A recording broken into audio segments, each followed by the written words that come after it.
नमस्कार दोस्तों, exam word के एक और वीडियो पे आपका स्वागत है। एक और एजुकेशनल वीडियो पे आपका स्वागत है। मेरा नाम है ईशान फौजदार। मैं एग्ज़ाम वर्ड पे पॉलिटिकल साइंस और इंटरनेशनल रिलेशंस पढ़ाता हूँ CUET के लिए। मैं JNU में मास्टर्स भी कर रहा हूँ अभी first year in international relations and area studies IRAM। मैं आप सबको पता होगा, अगर आप ये वीडियो देख रहे हैं तो आप शायद आपको पता होगा कि मैं रेगुलर वीडियोस बना रहा हूँ अभी वेस्टर्न पॉलिटिकल थॉट पे, और हम क्रोनोलॉजिकली चल रहे हैं। अरिस्टोटल को हम पढ़ रहे थे। आज अरिस्टोटल का आखिरी वीडियो होगा। अगर मुझे आशा है कि आज अरिस्टोटल हो जाए, क्योंकि काफ़ी लंबा और काफ़ी कॉम्प्लिकेटेड काफ़ी कॉम्प्लिकेटेड थिंकर है अरिस्टोटल।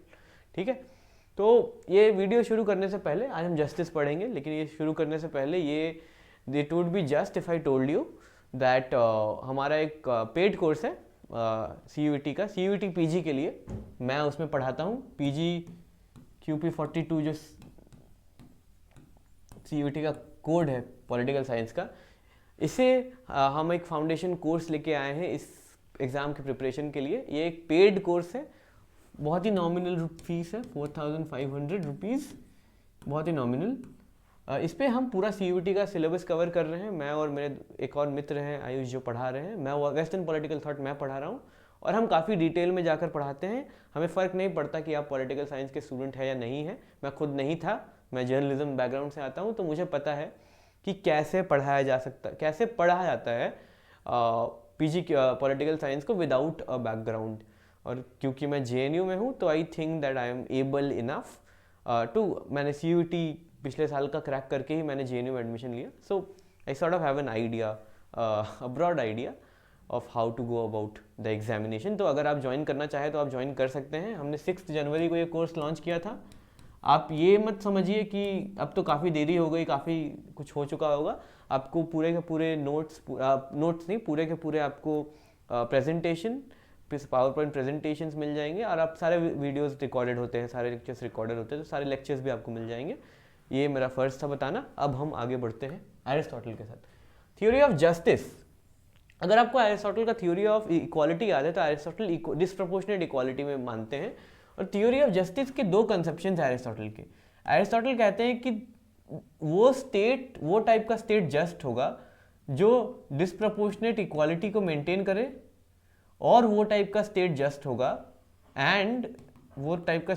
होगा जो रूल ऑफ लॉ में बिलीव करे। तो पहले हम justice with respect to equality देखेंगे। ठीक है, 2 conceptions, rule by law will be just, ensure this equality will be just. अब हम justice with respect to equality देखेंगे। तो बहुत ही, जैसा कि मैंने आपको पिछले वीडियो में बताया था, it is unjust to treat equals unequally, it is equally unjust to treat unequals equally, as in आप दो एप्पल्स को आप अनइक्वली ट्रीट अगर कर रहे हैं तो वो गलत है। अगर आप एक एप्पल और एक ऑरेंज को ट्रीट कर रहे हैं इक्वली, तो वो भी गलत है। आपको इक्वल्स को इक्वली ट्रीट करना है, अनइक्वल्स को अनइक्वली ट्रीट करना है। मतलब जो नेचुरल इनइक्वालिटी है सोसाइटी में, उसे चेंज करने की कोई ज़रूरत नहीं है, स्टेटस को मेंटेन करना है। अगर मास्टर और स्लेव है, मास्टर्स और स्लेव को कंपेयर नहीं करना। स्लेव्स के लिए कुछ, मास्टर और स्लेव को कंपेयर करके ये नहीं कहना कि मास्टर स्लेव का एक्सप्लॉयटेशन कर रहा है, या स्लेव छोटा है मास्टर बड़ा है। मास्टर खुद में इक्वल है, स्लेव्स खुद में इक्वल है। मास्टर और मास्टर का कंपैरिजन करो, स्लेव और स्लेव का कंपैरिजन करो। मास्टर और स्लेव के कंपैरिजन करके ये नहीं बोलना कि सिस्टम चेंज होना चाहिए, ये इक्वालिटी, ये सिस्टम गलत है। अकॉर्डिंग टू एरिस्टोटल, ये जो सिस्टम है ये नेचुरल है, और जो नेचुरल है वो नेचर के हिसाब से चलेगा, वो वैसे ही चलेगा। ठीक है, तो 3 कंसेप्शन ऑफ जस्टिस आ जाते हैं यहाँ पे एरिस्टोटल के। पहला है रेक्टिफिकेटरी जस्टिस, दूसरा है डिस्ट्रीब्यूटिव जस्टिस, तीसरा है कम्यूटेटिव जस्टिस। रेक्टिफिकेटरी जस्टिस मतलब अगर आपका वॉलेट चोरी हो गया, फ़ोन चोरी हो गया, तो आपके साथ एक बुरा हुआ, उससे आप उस ग्रीवाइंस रेड्रेसल मैकेनिज्म पे आप जाएंगे। आपका ग्रीवाइंस है, आप उसे रिड्रेस करने के लिए जाएंगे, पुलिस के पास जाएंगे, कोर्ट के पास जाएंगे। तो ये जो गलती को रेक्टिफाई करने वाला जस्टिस है, ये रेक्टिफिकेटरी जस्टिस है। और इसमें प्रिंसिपल ऑफ प्रपोर्शन आता है। यानी अगर आपका कोई पर्स चुरा के भागा है, तो उससे अगर वो मिल जाता है, तो उसे सजाए मौत नहीं दिया जाएगा, उसे 2 महीने की जेल दी जाएगी। वो जो पनिशमेंट होगा, it will be in proportion to the crime he और शी कमिटेड और दे कमिटेड। ठीक है, तो प्रपोर्शन होना चाहिए। ऐसा नहीं कि किसी ने पॉकेट मार लिया तो उसे आप सूली पे चढ़ा दे रहे हैं। और ऐसा भी नहीं होना चाहिए कि अगर किसी ने बहुत ही हीनियस क्राइम किया है, जैसे heinous rape as in the case of Nirbhaya, तो आप उसे सिर्फ 4 साल की जेल देकर छोड़ रहे हैं। ये प्रपोर्शन होना चाहिए, ठीक है, ये एरिस्टोटल कहते हैं। दूसरा है डिस्ट्रीब्यूटिव जस्टिस। तो अकॉर्डिंग टू एरिस्टोटल, जो स्टेट के काम आएगा उसके मतलब जो रीजन्ड एक्शन करेगा, जो स्टेट के काम आएगा, उसे रिवॉर्ड्स मिलने चाहिए, उसे ऑनर मिलना चाहिए। मतलब मास्टर्स जो है, मास्टर्स को रिवॉर्ड मिलना चाहिए, मास्टर्स को ऑनर्स मिलने चाहिए, मास्टर्स को गिफ्ट्स मिलने चाहिए जस्टिस के लिए, ठीक है। लेकिन स्लेव्स को ये नहीं मिलेंगे, क्योंकि स्लेव्स आर नॉट इक्वल, या slaves are not equal to the masters. तो जो डिजर्विंग है उसे आप पैसा दो, उसे आप प्रॉपर्टी दो, उसे आप प्रॉपर्टी नहीं, उसे आप अवार्ड्स दो, उसे आप रिकग्निशन दो, लेकिन जो नहीं कर रहा उसे मत दो। तो एरिस्टोटल डिस्क्रिमिनेशन को जस्टिफाई करते हैं, डिस्क्रिमिनेशन को जस्टिफाई करते हैं वो, मतलब स्लेव्स को कुछ नहीं मिलेगा, मास्टर्स को मिलेगा, ठीक है। और मास्टर्स ऑफ स्लेव्स को कंपेयर नहीं करेंगे हम। थर्डली कम्यूटेटिव जस्टिस, यानी अगर कोई कॉन्ट्रैक्चुअल ऑब्लिगेशन, मतलब कोई कॉन्ट्रैक्ट अगर आपने साइन किया है किसी के साथ, तो स्टेट को ये मेंटेन करना पड़ेगा, स्टेट को ये इंश्योर करना पड़ेगा कि उस कॉन्ट्रैक्ट के जो ऑब्लिगेशन है वो फुलफिल हो, कॉन्ट्रैक्ट ऐसे ही ना रह जाए, ठीक है। तो ये कॉन्ट्रैक्ट, ये भी कोर्ट का काम है। ये 3 कंसेप्शन ऑफ जस्टिस है और इसका इवैल्यूएशन अब करेंगे। और एरिस्टोटल का जस्टिस काफ़ी प्रॉब्लमैटिक इसीलिए है because it is the justification of injustice. कैसे, मैं फिर से एग्जांपल दूंगा, और मैं मोस्टली कास्ट का एग्जांपल इसीलिए देता हूँ ताकि आप, हम जो इंडियन ऑडियंस है वो इसे ढंग से समझ पाएँ। मैं हूँ और एक और लड़का है, मान लीजिए एग्जाम्पल, और एक और लड़की है या लड़का है जो कि एक पिछड़े कास्ट से आता है। उसको उतनी अपॉर्चुनिटीज़ नहीं मिली, उतने अच्छे रिसोर्सेज नहीं मिले, उतने अच्छे स्कूल से उसे पढ़ाई करने का मौका नहीं मिला because of social ostracization, because of the caste. या मैं एक अपर कास्ट से हूँ, मुझे बहुत ही अच्छे फैसिलिटीज़ मिले पढ़ने के लिए, मुझे बहुत ही ज़्यादा रिसोर्सेज मिले और मैं बहुत ही ज़्यादा एबल हूँ इन चीज़ों की वजह से। अब आप कह रहे हैं कि मुझे और इसे एक एग्ज़ाम देना है, सेम एग्ज़ाम देना है, और उस सेम एग्ज़ाम के बाद जो इतने मार्क्स, जो 80 नंबर ले आएगा उससे JNU एडमिशन मिल जाएगा। और आप मुझे और इसे कंपेयर नहीं करेंगे क्योंकि अकॉर्डिंग टू एरिस्टोटल वो लोअर कास्ट का है, मैं अपर कास्ट का हूँ, तो हम नेचुरली अनइक्वल हैं, ठीक है।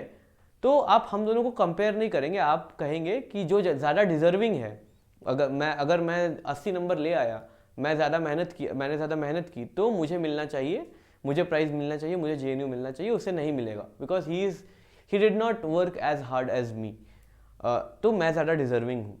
लेकिन हम क्यों भूल जाते हैं कि हमारा जो स्टार्टिंग पॉइंट है वो सिमिलर नहीं है, उसका स्टार्टिंग पॉइंट काफ़ी पीछे है मुझसे, मेरा स्टार्टिंग पॉइंट काफ़ी आगे है, और आप सोच रहे हैं, आप कह रहे हैं कि हम दोनों को 100 मीटर भागना है, जो पहले पहुंच गया वो जीत जाएगा।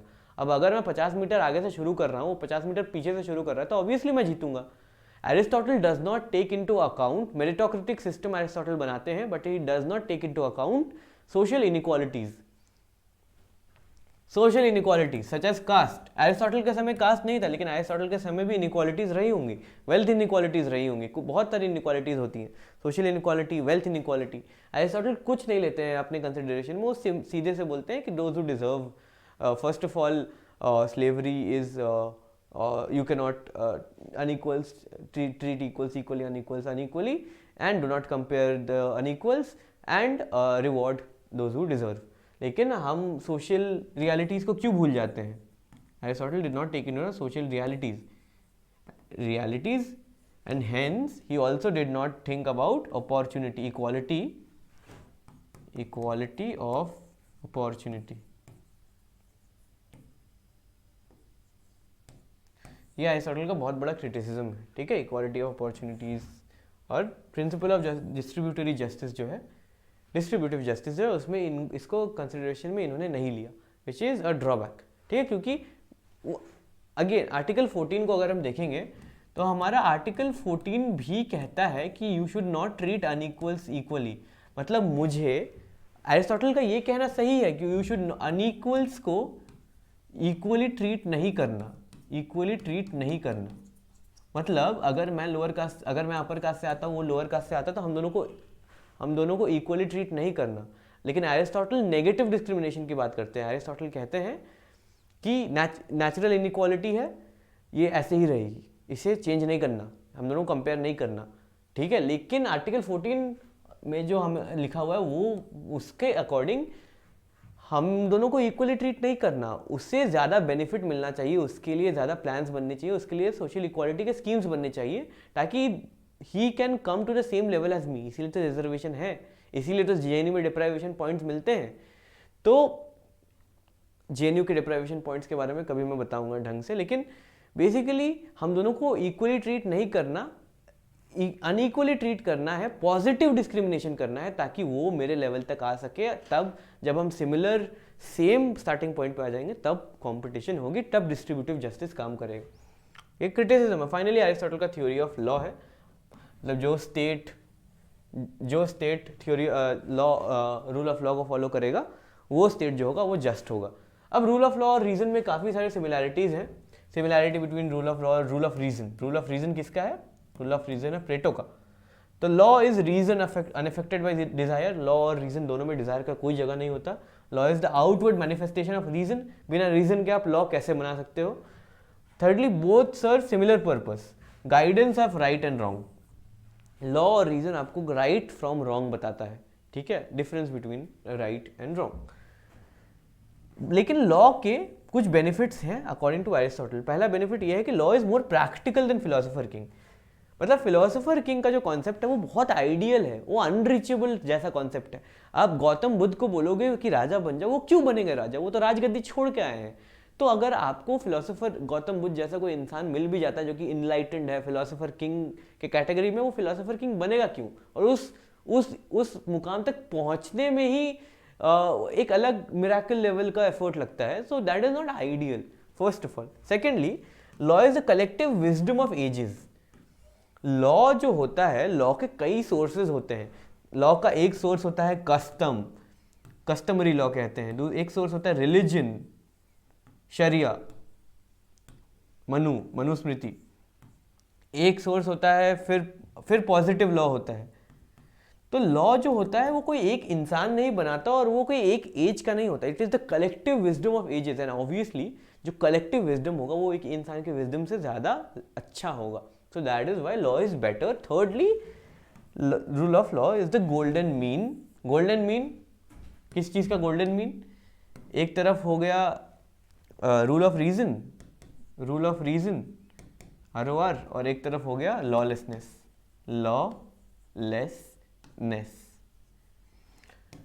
रूल ऑफ रीजन पॉसिबल नहीं है अटेन करना, आइडियल है बहुत ज़्यादा। इधर आ गया लॉलेसनेस, खत्म, बिल्कुल कुछ नहीं।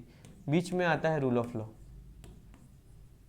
और क्योंकि ये बीच में आता है, ये गोल्डन मीन है, इसीलिए भी it is a virtue for Aristotle. It is something that a state should strive to achieve. ये पूरा का पूरा एरिस्टोटल हो गया, पूरा का पूरा एरिस्टोटल के सारे थ्योरीज हो गए। अगर आपको कोई भी सवाल है तो आप ज़रूर हमारे कमेंट सेक्शन में हमें बताइए।